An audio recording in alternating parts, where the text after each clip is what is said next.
Hola a todos, bienvenidos a otro video de la Academia Online, ¿sí? Hoy vamos a continuar con el tema de números complejos y en particular vamos a desarrollar un poco lo que se llama la forma trigonométrica o polar. Comencemos.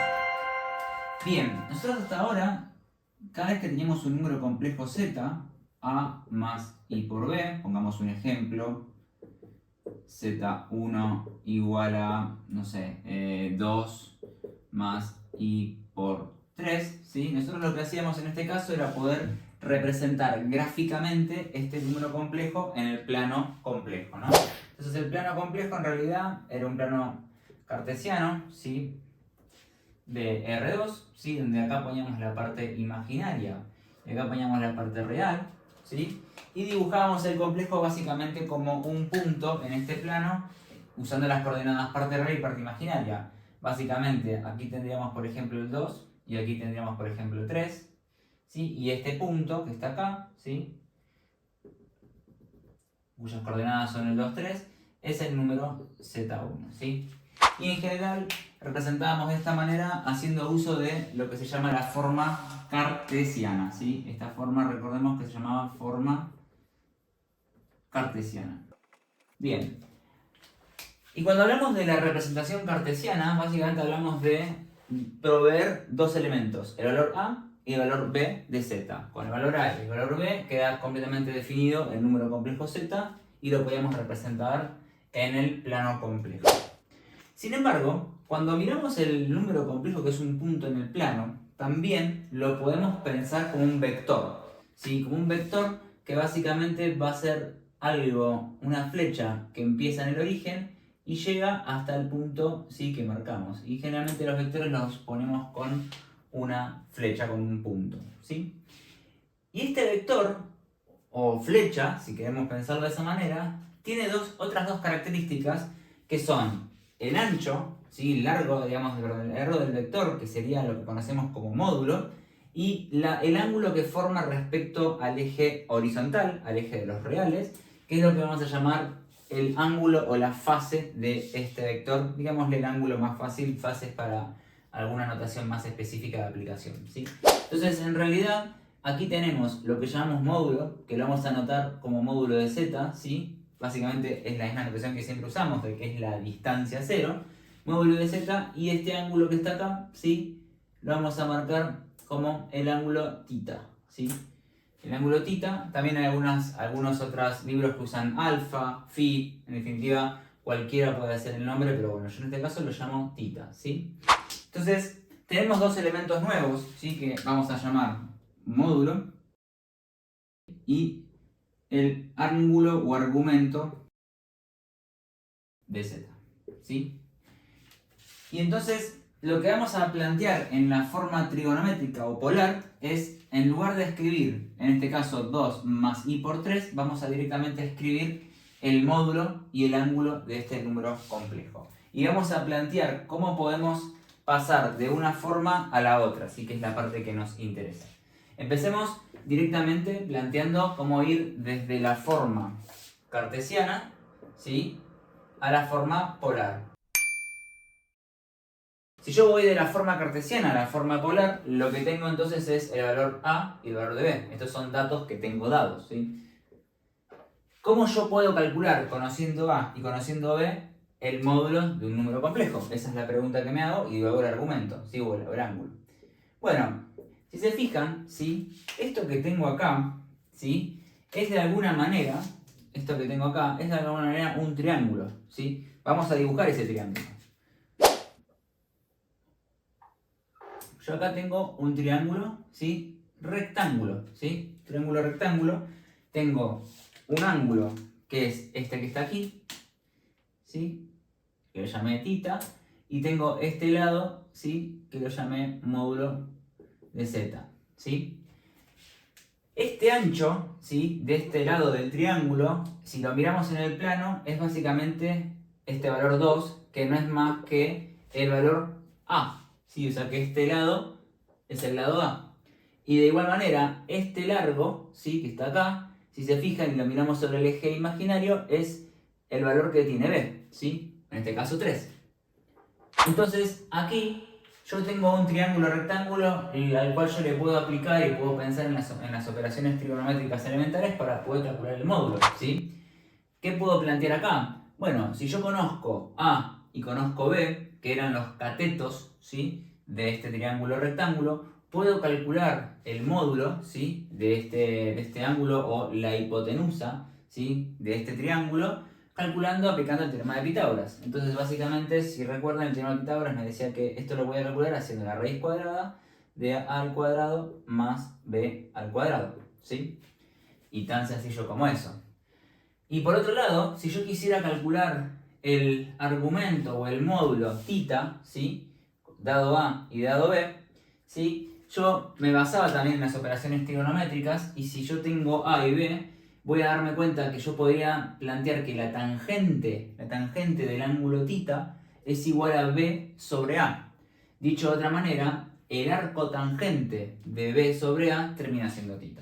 Entonces, acá planteamos, básicamente decimos que esto es el argumento de Z, ¿sí? Y en definitiva esto es el arco tangente de B sobre A, ¿sí? Y de esa manera yo puedo ir de la forma cartesiana a la forma polar, ¿sí? Para el caso del ejemplo que planteamos, ¿sí?, hagámoslo.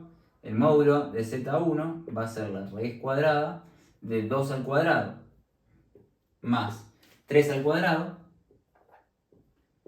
Esto es 4, esto es 9, 9 más 4, ¿sí?, es 13, y lo voy a dejar así expresado. Raíz cuadrada de 13, eso da un número, ¿sí?, pero bueno, lo dejamos así y listo.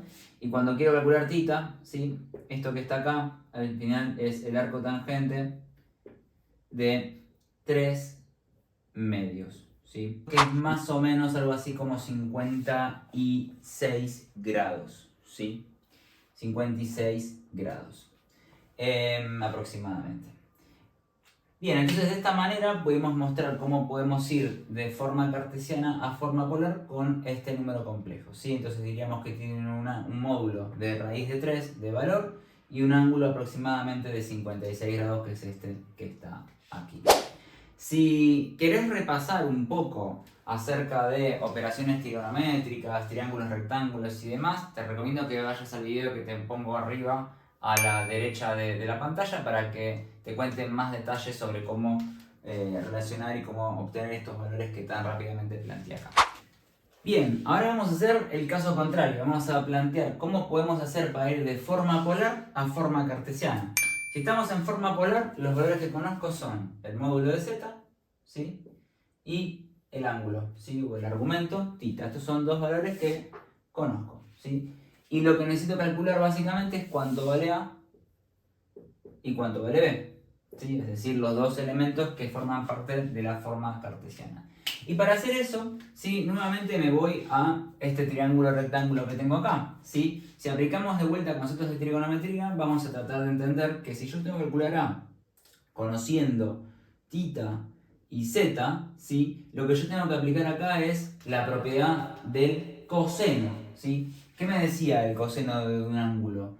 Bueno, en un triángulo rectángulo vamos a poder decir que el coseno de θ es igual a el cateto adyacente, que en este caso es A, dividido la hipotenusa, que en este caso es Z. ¿Sí? Entonces, si yo puedo plantear que el coseno de θ es igual a dividido Z, yo puedo despejar A y escribir que esto que está acá va a ser directamente el módulo de Z por el coseno de θ, ¿sí?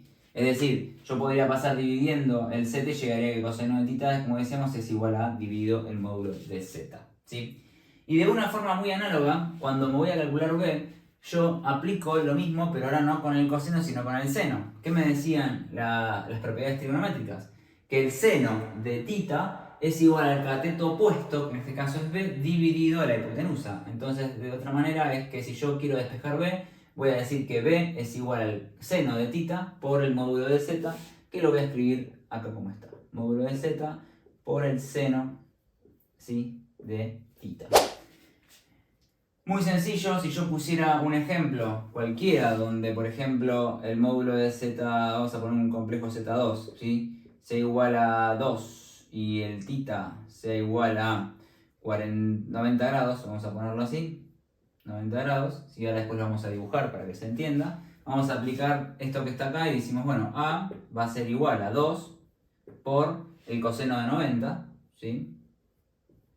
Coseno de 90 grados, ¿sí? Que el coseno de 90 grados, si se fijan, es 0, ¿sí? En este caso, esto es igual a 0, ¿sí? Por lo tanto es igual a 0, ¿sí? Y B va a ser igual a 2 por el seno de 90 grados, y el seno de 90 grados en particular es 1, así que esto es igual a 2. Dicho de otra manera, este complejo que estoy inventándome acá, ¿sí?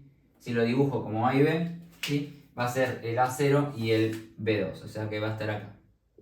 Va a ser este puntito de acá, ¿sí? Y de otra manera, pensándolo, es un ángulo de 90 grados, ¿sí? Y un módulo de 2. Bien, vamos a repasar un poco ahora lo que estuvimos aprendiendo hasta el momento e incluir un poco alguna noción de notaciones, ¿sí? Entonces, ¿qué decíamos?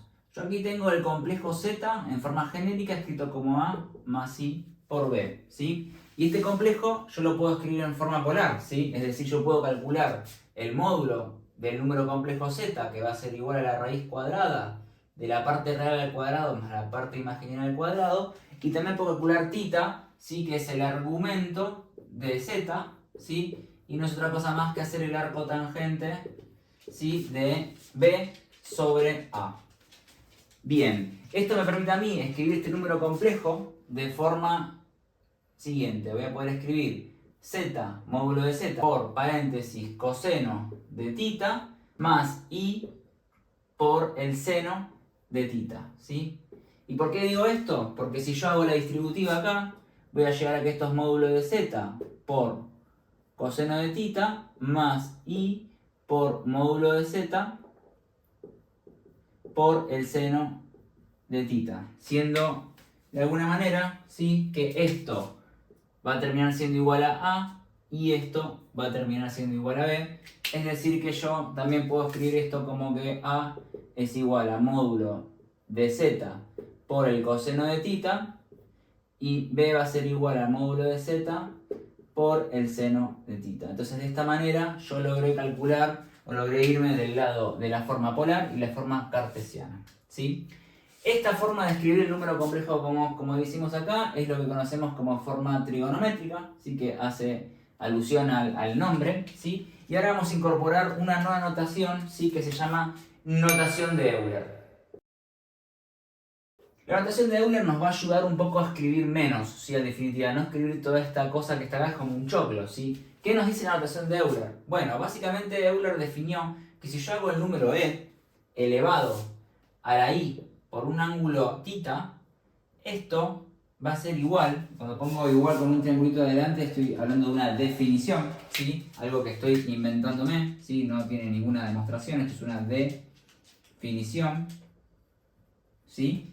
En este caso, esto va a ser igual a coseno del ángulo θ más i por el seno del ángulo θ. Es decir, básicamente esto lo que me está dando es lo que yo estoy poniendo aquí, digamos, en el argumento, en el paréntesis de esta expresión.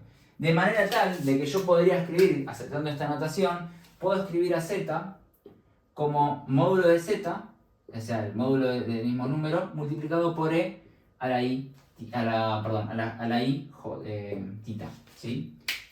Esto que está acá es lo que se conoce como notación de Euler, y fíjense que es mucho más sintético, y obviamente si yo reemplazo e a la i por θ, voy a poder volver a esta parte y llegar a la forma, como veníamos planteando, la forma trigonométrica, ¿sí? Esta forma de trabajar con números complejos nos va a ayudar mucho a simplificar las operaciones que vamos a ver en el siguiente video después de este.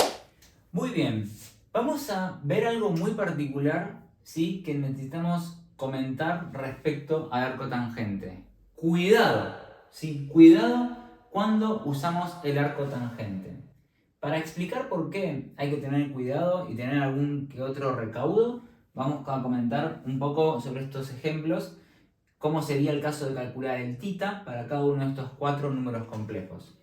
Z1, Z2, Z3, Z4, ¿sí? Fíjense que a propósito yo puse que todos sean 1, 1, o 1, menos 1, o menos 1, menos 1, o 1, menos 1, 1. O sea, básicamente el A y el B para estos números complejos o es 1 o es menos 1. Entonces, veamos un poco el primer caso. Si yo quisiera calcular θ 1, ¿sí? Voy a decir que esto es arcotangente, ¿sí? De B sobre A. B es 1, ¿sí? Dividido A, que también es 1, ¿sí? Entonces es el arcotangente de 1 y esto me va a dar 45 grados, ¿sí? O lo mismo en radianes, ¿sí? Sería directamente pi sobre 4, ¿sí? Bien, hasta acá no hay ningún problema, ¿sí? Entonces vamos a decir que este ángulo tiene todo el sentido del mundo, ¿sí? Cuando hacemos la cuenta me da exactamente 45 grados, ¿sí? Y listo. Perfecto. Ahora vayamos a calcular Z2, ¿sí? Z2, bueno, Z2 no, θ2, ¿sí? Cuando hago la cuenta, esto me da arcotangente de de B sobre A, B es menos 1 y A es 1. Entonces esto es arcotangente de menos 1 dividido 1, ¿sí? Cuando hago esta cuenta, esto me da menos 1. Y cuando hago el arcotangente de menos 1, esto me da menos 45 grados, ¿sí? Cuando lo hacen con la calculadora, o lo que es lo mismo, menos pi sobre 4. Lo cual de alguna manera tiene sentido porque si yo lo pienso el ángulo en sentido contrario diría, bueno, es hacia atrás, ¿sí? Hacia atrás menos 45 grados, ¿sí? Y menos 45 grados también es igual a hacer esto que está acá, que es esta vuelta que está acá, termina siendo 270 grados, ¿sí? Es otra manera también de mostrar el mismo. De hecho, 270 y menos 45 es exactamente el mismo ángulo, ¿sí? Hasta ahí tampoco hay problema. Pero ahora veamos qué pasa cuando hago θ 3. Cuando hago θ 3, esto es arcotangente, ¿sí? ¿Y arcotangente de qué? De B sobre A. B es 1 y A es menos 1. Entonces esto es arcotangente de 1 dividido menos 1. ¿Y cuál es el problema que veo acá? Que esta operación también es menos 1. Cuando yo meto esto en la calculadora o en algún simulador o cualquier elemento que me ayude a calcular arcotangentes, no se sabe si vino de hacer 1 dividido menos 1 o menos 1 dividido 1. Estamos calculando la arcotangente de menos 1. Tiene que sí o sí dar el mismo número. Es decir, esto me va a dar menos 45 grados, ¿sí? Por cuenta de la calculadora. Pero este ángulo no es 45 grados negativo, si se fijan. ¿Y eso por qué pasa? Básicamente pasa porque la arcotangente como función matemática es una función que en realidad es periódica y no la podemos definir como una función biyectiva de la función tangente, ¿sí? Entonces, básicamente lo que hacemos es pensar el arcotangente entre valores que van desde menos pi sobre 2 y pi sobre 2. Es decir, si yo lo dibujo por un momento, el arcotangente en realidad, el arcotangente de cualquier ángulo, ¿sí? La cotangente de x, ¿sí? Va a ser una función que me va a arrojar valores entre pi sobre 2 y menos pi sobre 2. Y tiene esta forma, que vamos a dibujar acá, más o menos algo así, ¿sí? Pero en realidad, si yo la miro ahora así, digamos, girado a 90 grados, la función tangente en realidad es periódica. Por eso es que yo elijo una de las ramas, ¿sí? Esto se va a detallar mucho más en el capítulo de funciones, ¿sí? Que vamos a comentar en otra lista. Pero el problema que tenemos acá es que yo tengo que poder representar cualquier ángulo, ¿sí? Entonces, al final la calculadora o cualquier elemento de simulación me termina dando este resultado de menos 45. Entonces, ¿cómo me salvo de esto? Bueno, si estoy en el cuadrante 3, ¿sí? Que es el caso de θ 3, es decir, en este cuadrante, cuadrante 2, porque este es el cuadrante 2, este es el cuadrante 1, ¿sí? Vamos a ponerlos en los nombres, ¿sí? Cuadrante 1. Luego tenemos el cuadrante 3, que es el que está abajo, ¿sí? Este que está acá, este es el 3. Y el cuadrante 4 termina siendo este que está acá, ¿no? Bien. Bueno, cuando estoy en el cuadrante 2, lo que tengo que hacer al ángulo, ¿sí? Como yo sé que esto está entre este cuadrante, es me tomo este valor que es negativo y le voy a sumar, ¿sí? Le voy a sumar 180 grados para corregir este problema de que en realidad yo quería este ángulo, ¿sí? Y me estás dando el otro, el opuesto. Entonces, lo que voy a hacer acá es sumar directamente sumar, vamos a ponerlo de esta manera, perdón. Vamos a poner la operación matemática z que está acá y a esto le voy a sumar 180 grados, ¿sí? Y esto me va a dar menos 45 más 180 grados, ¿sí? Lo que es igual a 135 grados positivo, ¿sí? 135 grados. En definitiva, ese ángulo, ¿sí? Es este que está acá. Que lo vamos a poner desde acá hasta acá. Esto es θ 3 en este caso, ¿sí? Que, bueno, como podemos observar directamente, esto era directamente 135 grados, ¿sí? O 90 más 45. 135 grados, ¿sí? Y algo parecido me va a pasar cuando quiera calcular θ 4, ¿sí? θ 4 va a ser igual al arco tangente, si se fijan, de menos 1 dividido menos 1, ¿sí? Porque este es B y A son negativos. Y esta en vuelta me da un mismo valor que es igual a 1 y por calculadora me va a dar 45, ¿sí? Pero 45 es este ángulo, yo quiero todo lo contrario, quiero el ángulo que va hasta acá, vamos a dibujarlo, ¿sí? El ángulo que estoy buscando es este, está acá. Esto que está acá, ¿sí? No este chiquitito de acá. Entonces, de vuelta lo mismo, para resolver este problema le voy a sumar 180 porque de acá a acá sumo 180 sabiendo que estoy en el cuadrante 3, ¿sí? Entonces esta cuenta que está acá va a terminar siendo este valor más 180, ¿sí? Y esto en definitiva me va a dar 45 grados más 180 grados, que es igual a 225 grados, ¿sí? Que es el ángulo que tendremos que visitar acá, ¿sí? 225 grados. Entonces, en resumen, cuando planteamos ángulos en el cuadrante 1 y el cuadrante 4 con arcotangente a secas estamos ok. Cuando vamos a cuadrante 3 y cuadrante 2 tenemos que sumar 180 grados para corregir este efecto de que la función arcotangente me da valores solamente entre cuadrante 1 y 4 o entre menos pi sobre 2 y pi sobre 2. Bien, hasta acá llegamos con este video, ¿sí? Te pido que si te gustó le des like y te suscribas al canal para aprender esto y muchas más cosas. Nos vemos en la próxima.